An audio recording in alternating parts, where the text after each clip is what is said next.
quel est le comportement de l'immobilier par rapport au taux d'intérêt?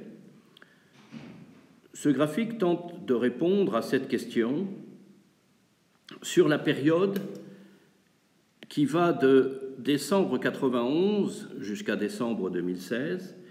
Décembre 91, c'est l'adoption du traité de Maastricht qui détermine une période de politique monétaire en France cohérente et constante dans le but de la création de l'euro 10 ans après.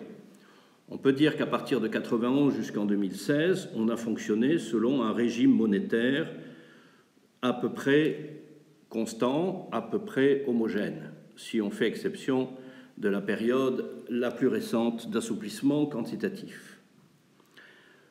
Sur l'axe vertical, nous avons le taux de capitalisation des bureaux Prime, Paris, quartier central des affaires, donc le rapport des loyers sur les prix. Et sur l'axe horizontal, en abscisse, nous avons le taux des OAT 10 ans. Chaque point représente un mois particulier sur la période considérée. Qu'observe-t-on? On observe que les points s'organisent selon la forme d'un toboggan qui est symbolisé par la ligne bleue. Ce toboggan, que signifie-t-il? Il signifie que lorsque l'on a des taux d'intérêt assez bas,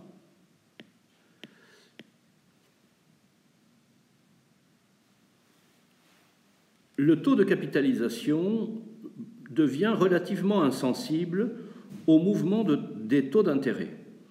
En effet, les taux de capitalisation ne peuvent pas descendre au-dessous d'un certain seuil qui correspond à la prime de risque de l'immobilier par rapport au taux d'intérêt. Cette prime de risque est incompressible.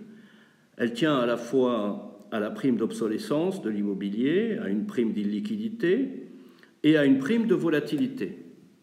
Et on observe que nous ne pouvons pas descendre en dessous d'une prime de risque de 3%. Donc, l'immobilier est limité, le taux de capitalisation de l'immobilier est limité dans sa capacité de compression par cette prime de risque. Lorsque les taux d'intérêt sont intermédiaires, disons entre 3% et 6% de taux d'intérêt, on voit que là, la relation est plus directe.